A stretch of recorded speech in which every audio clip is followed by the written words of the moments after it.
Hello friends, स्वागत है हमारे यूट्यूब चैनल में आपका। एसएससी कांस्टेबल जीडी 2018 जब से रिज़ल्ट निकला तब से बहुत सारे हमारे साथियों ने प्रधानमंत्री कार्यालय से लेकर एसएससी जीडी तक लेटर लिखे हैं। यहाँ तक कि कुछ हमारे साथी तो ऐसे भी थे जिन्होंने ये पूछा हमसे कि क्या हम अमेरिका के विदेश मंत्री जो या रक्षा मंत्री भारत आ रहे हैं उनको ट्वीट करें, उनको मैसेज करें या यूएन को मैसेज करें। देखिए, ये हमारे देश का मामला है, इसमें अमेरिका के विदेश मंत्री या यूएन कुछ नहीं करेगा। ये सब जो है बचकाने का काम है। अब प्रधानमंत्री कार्यालय को कुछ साथियों ने पत्र लिखा। प्रधानमंत्री कार्यालय को जो पत्र लिखा उसका जवाब क्या है वो आपको दिखा देते हैं। वेटिंग, क्या वेटिंग होगा, वेटिंग बनेगा या दूसरा लिस्ट आएगा? दूसरा लिस्ट तो आएगा, ये आपको कन्फर्म मैं बता देता हूँ, लेकिन उसमें किसको शामिल किया जाएगा, आप उसमें शामिल होंगे या नहीं होंगे, ये हम नहीं कह सकते आपको। अब आप पॉइंट 2 नंबर से छूट गए हैं, पॉइंट 1 से छूट गए हैं, ये भी नहीं कह सकते कि आपका आएगा नहीं आएगा। यहाँ हम बात करेंगे प्रधानमंत्री कार्यालय से जो पत्र का जवाब मिला उसके बारे में आपको बताया जाएगा। देखिए, ये कैंडिडेट ने लिखा कि माननीय प्रधानमंत्री श्री नरेंद्र मोदी जी, भारत सरकार विषय एसएससी जीडी 2018 की भर्ती में न्याय पाने हेतु मान्यवर निवेदन है कि मैं एसएससी जीडी 2018 का उम्मीदवार हूं। मैंने इस भर्ती के सभी चरण पास किए हैं, फिर भी हमें अंतिम चयन सूची से बाहर कर दिया। देखिए, यहाँ पर एक बात मैं आपको कह दूं कि जो अंतिम चयन सूची है वो भी एक चरण है। तो वो अंतिम चयन सूची आपने पास नहीं किया। अंतिम चयन सूची जो है वहाँ आप बाहर हो गए, बाहर कर दिया नहीं गया, यहाँ मेरिट में नहीं आए। तो मेरिट जो है वो भी उसका एक चरण है। जिस तरीके से आपका रिटन एग्ज़ाम हुआ, आपका फिज़िकल हुआ, उसके बाद आपका मेडिकल पीएचडी पीएसटी हुआ, उसके बाद मेडिकल हुआ, फिर री मेडिकल हुआ और फिर फाइनल मेरिट जो है वो भी एक चरण है। क्योंकि ये आपको पता है, हमें पता है, सबको पता है कि 3 गुना कैंडिडेट्स का मेडिकल हुआ है। अब पॉइंट ये उठता है कि जब लेना एक है तो 3 का मेडिकल क्यों हुआ? ये फोर्स की पॉलिसी है।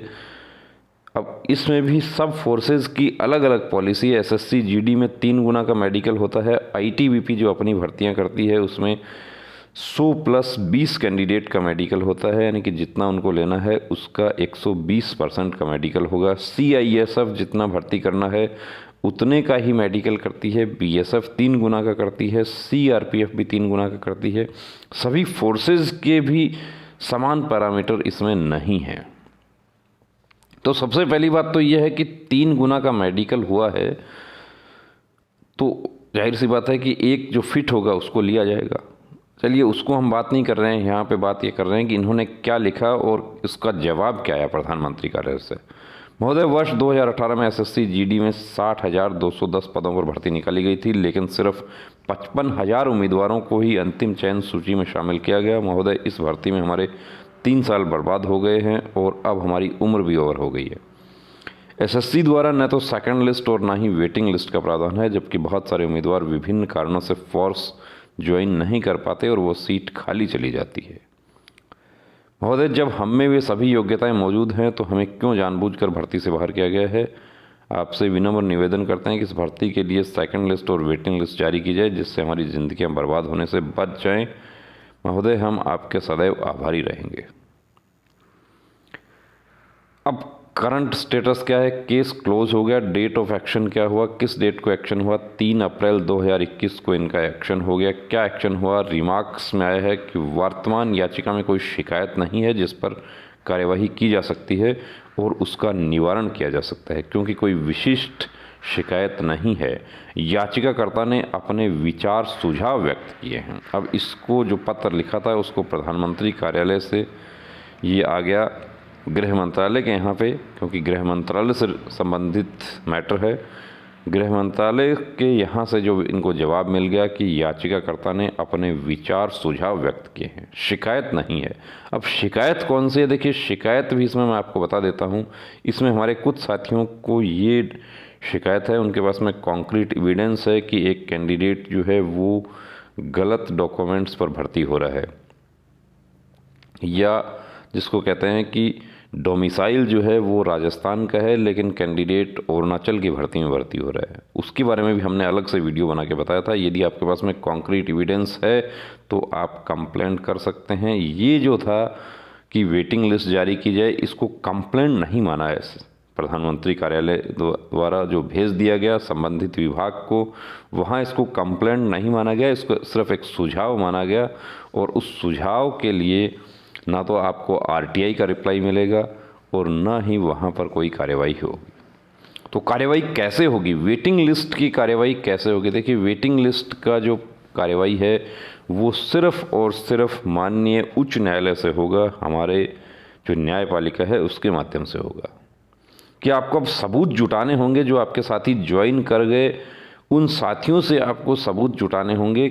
और दूसरी बात, आपको खुद से इसमें एक्सरसाइज करनी होगी और आपको पत्र अब जो देने होंगे वो ये देने होंगे कि बीएसएफ के फलां कैंप में 20% कैंडिडेट्स कम आए हैं, सीआरपीएफ के कैंप में 30% कम आए हैं। जहाँ जहाँ से आपको पता चलता है उसके लिए आप हमारे चैनल से जुड़िए और हमें आप वो मैसेज भेजिए, हम उसके लिए आपके लिए वीडियोस बनाएंगे और वो सब वीडियोस देखिए सर्कुलेट होंगे। सब्सक्राइब आप चैनल को करेंगे तो हमारी ताकत बढ़ेगी कि जितने ज़्यादा से ज़्यादा लोग हमारे साथ जुड़ेंगे, देखिए हम उसके लिए फ़ाइट करने के लिए तैयार हैं।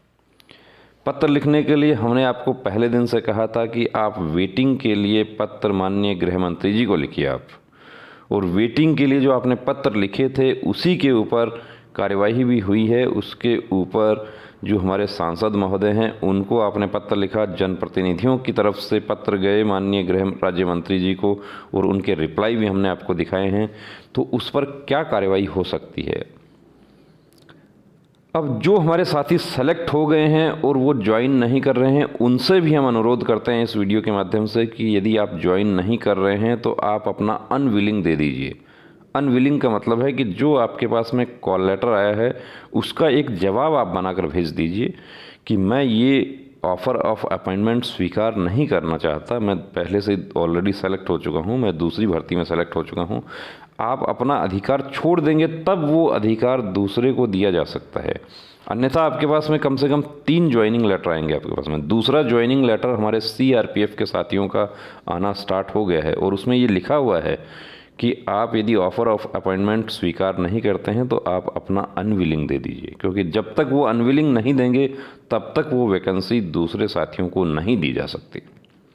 तो दोस्तों, वीडियो आपको कैसा लगा कमेंट करके ज़रूर बताएं और आप चैनल को सब्सक्राइब कीजिए, आप हमारे साथ जुड़िए। आप हमारे साथ जुड़ेंगे तो हमारी ताकत बढ़ेगी और हम भी आपके लिए बेहतरीन वीडियोस लेकर आ सकेंगे। ये लड़ाई आपकी नहीं, हम भी इस लड़ाई में आपके साथ हैं कि जो खाली वैकेंसी जारी है वो चाहे एसएससी जीडी की हो, चाहे बीएसएफ ट्रेड्समैन की हो, चाहे वो बीएसएफ आरओआरएम की वैकेंसी हो, खाली वैकेंसी जाने का मतलब है देश का दोनों तरफ से नुकसान हो रहा है। भर्ती प्रक्रिया पे पूरा खर्चा होता है। इसके अलावा जो हमारे साथी सेलेक्ट नहीं हो पा रहे हैं उनको भी और इंतज़ार करना पड़ेगा। जब एक कैंडिडेट ज्वाइन नहीं कर रहा है तो वैकेंसी स्क्रैप में क्यों जा रही है? उस पर जो वेटिंग है उन कैंडिडेट्स को ज्वाइन करवाया जाए उस पर। ये बिल्कुल सुझाव है, ये हमारा भी सुझाव है, लेकिन ये सुझाव जायज़ सुझाव है और उसके बावजूद भी यदि नहीं होता है तो इस सुझाव के लिए आप चैलेंज कर सकते हैं। माननीय उच्च न्यायालय में आप जा सकते हैं, वहाँ पर एसएससी हो चाहे बीएसएफ हो, वो जवाब देगी कि वेटिंग क्यों नहीं बनाई जाती है। उसके लिए हम और भी अलग से डिटेल में वीडियो बनाकर लेकर आ रहे हैं आपके लिए। तब तक के लिए जय हिंद,